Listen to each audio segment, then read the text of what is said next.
Un petit mot pour dire que non seulement la médiathèque a ce projet original qui vient de vous être exposé par Sabrina, mais que dans toutes nos écoles, dans tous nos centres de loisirs, dans tous les résidences personnes âgées et les hôpitaux que nous avons sur la ville de Montfermeil, ils sont tous pourvus d'un potager selon la méthode de la permaculture. Bravo. Donc, je dirais la totalité de nos enfants, que ce soit en maternelle ou en élémentaire, dans les centres de loisirs, sont initiés à la permaculture, ce qui fait que ça donne une résonance au niveau de la ville. Il y a des cours organisés pour les adultes, alors non seulement en permaculture, mais également en apiculture. Et donc, de plus en plus, je dirais, de personnes se pratiquent cette chose-là. Et ça a été un bon moyen pour nous de remettre du lien social dans des quartiers, y compris des quartiers pavillonnaires, qui ont énormément muté ces dernières années, et d'installer une espèce d'économie de troc et de fabriquer ce que j'appelle de la résilience sociale. Donc, de gens qui n'avaient rien à se dire avant et qui ont beaucoup à échanger, beaucoup à s'apprendre et qui apprennent, je dirais, à co-construire pour leur intérêt propre, familial, mais également pour l'intérêt de la communauté, puisqu'il y a des terrains collectifs également qui sont mis à disposition des habitants. Voilà. Très bien. Alors, est-ce qu'on peut dire qu'il y a une économie de la graine? Parce que j'ai cru comprendre qu'il y a des échanges de graines. Alors, il y a des échanges de graines, de boutures, etc. Et on va amplifier cela, puisqu'il y a un certain nombre de plateformes qui existent au niveau national et international, qui sont tout à fait intéressantes et professionnelles.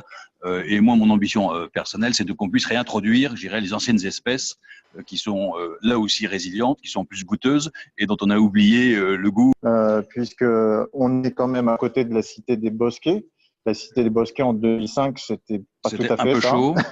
C'était un peu chaud. Si je dois en dire deux mots, c'est qu'on a mis 15 ans à redonner dignité et fierté aux habitants de la résidence de Bosquet. 15 ans. 15 ans pour démolir 1000 logements sur les 1500 de départ, en reconstruire 1000, réhabiliter les 500 qui restaient, apporter un certain nombre de services publics.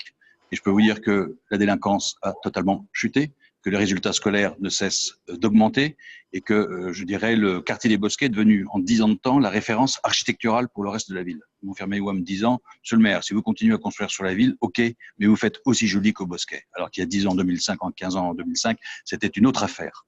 Donc, je dirais, si on redonne dignité et fierté aux populations, eh bien, je dirais, le reste suit. Alors, il faut être présent, ça se fait pas tout seul, mais c'est possible. C'est possible. Voilà. Et puis, on a inventé ce défilé culture et création qui permet à chacun d'être reconnu dans ses origines, mais en même temps de partager des éléments forts de la culture française. Donc là aussi, c'est un très beau moment, parrainé désormais par le grand groupe LVMH, donc qui nous donne une notoriété et qui montre le sérieux et le professionnalisme de ce que l'on fait. Et effectivement, toute cette introduction de la permaculture, de l'apiculture, des poules, du compostage, parce qu'il y a aussi le compostage et les poules sur la ville, a permis un réseau d'échanges, d'entraide, de troc, etc., qui produit aussi ces effets.